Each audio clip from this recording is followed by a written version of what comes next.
Hello again, shiny people. I'm Clinton from Railroad Park Recording Company. Today we're going to have some fun with Reverb.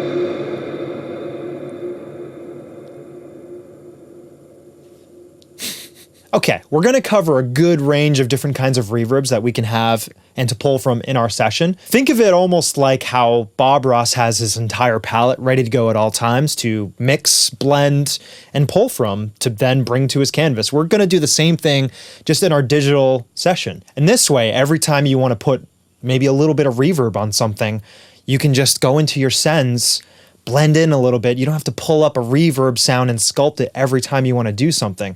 This will keep the inspiration and that mojo furnace hot, hot, hot. Let's go up here. All right, so I have, yet again, another simple session here. This is a band we record fairly often called Love Mason. Love those boys so much. They're awesome. We're just going to work with the rhythm section here. So I have drums and I have bass track. You know, we want to audition some reverb. What better thing to do than a transient-based instrument like drums? So this is what we're working with here.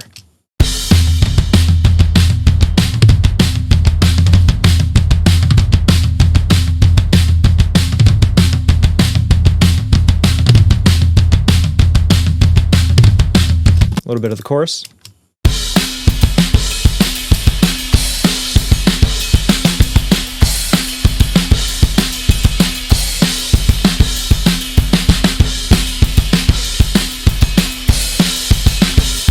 Now, here at Railroad, you know, we don't really have the luxury just yet of a big old drum room or live room. So we're pretty much stuck to our booth, which is a whisper room. And it's really difficult to, you know, get the drums to feel like they're in a huge space. So right off the rip, they could always use a little help from a reverb sender too. So here we go with the drum bus here. And I have a parallel compression bus, which is smashy, smashy, and a crush bus, which is distorty, distorty. If I mute both of those, this is basically how dry and small the drums sound.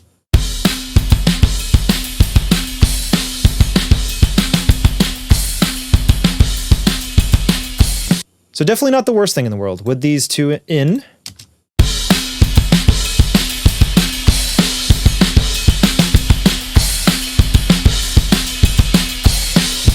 but yeah, it needs space, it needs ambiance, it needs a little bit of mojo. So I have all of these flavors here, and the way I like to set it up in my sessions is smallest room to the left to the largest sized room to the right. So we have an extra small room reverb, which is basically just an ambiance, if you will.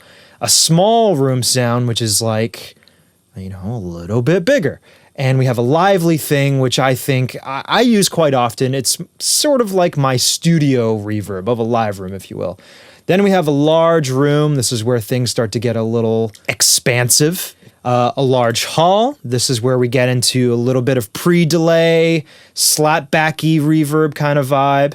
We got our plate, which is great for vocals, great for guitars. A dark plate, which, you know, I'm not shy about mixing in a little kick drum here and there, or again, vocals or guitars. And this one here I usually have as a starting place for a special effect. It's just like super boomtown cinematic thing.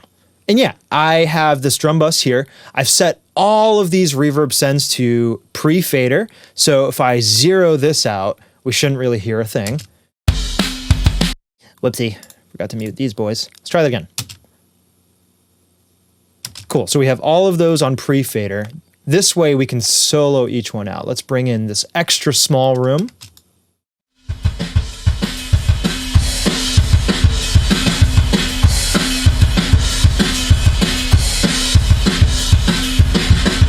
Rad. Small room.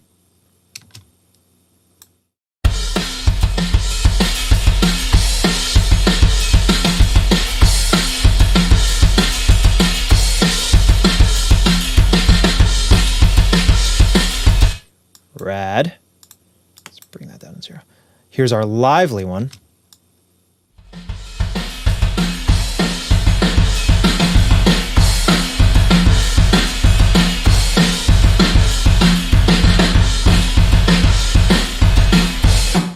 I love that reverb. I really do.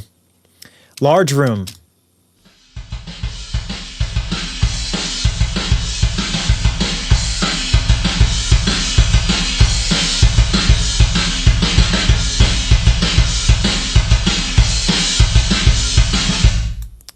large hall.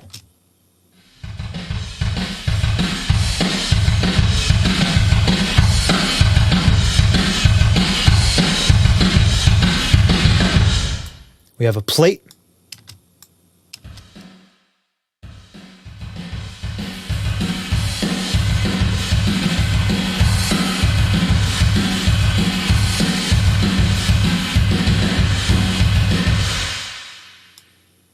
And we have a dark plate.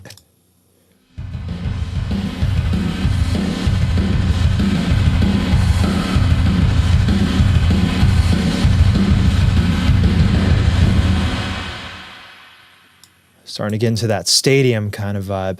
Okay, cool. So let's bring the dry drum bus back up. Let's see how easy it is now to just blend in all of these reverbs in parallel behind the dry signal.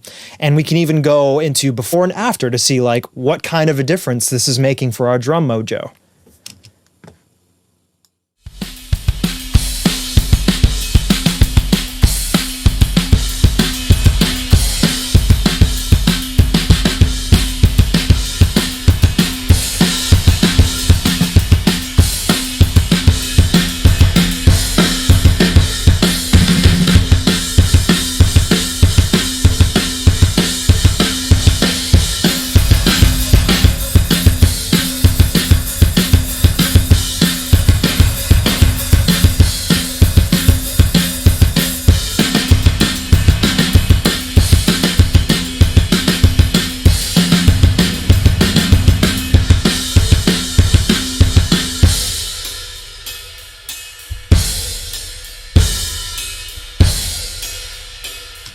All right, cool. So we have a happy blend here. Let's see what everything sounds like bypassed.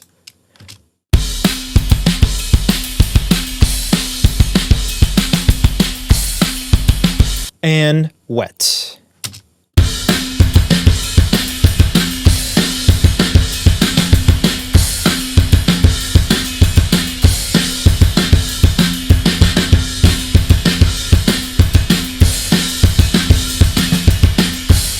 That's not the only way you can dial things into.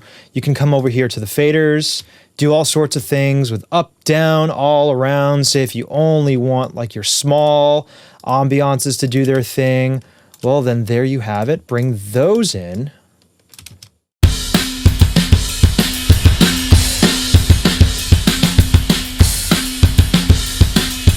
Or hey, even if you just want one sound.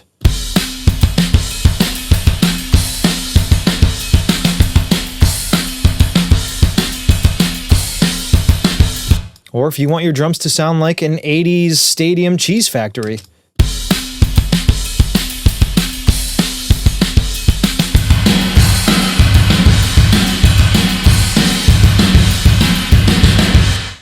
Not for me, but hey, to each his own calzone, right? I originally exercised this kind of idea with templating all these reverbs from none other than the infamous Tom and Chris Lord Alge. Everybody knows who they are. They're awesome. They have their hands on consoles though, and actual reverb hardware units to pull sends from. Now, we don't all have that kind of money to afford ourselves a huge console and reverb units. This great trick, I was inspired by Kendall over at the Recording Lounge podcast. Strongly recommend you check him out. He's amazing. Kendall, I love you. And I can't stress enough how important it is to just have them ready to go, to pull into your palette in your session at all times. Again, it just really keeps the mojo going, the creative flow. You don't want to halt it when you're mixing and doing things quickly. This just lets you go.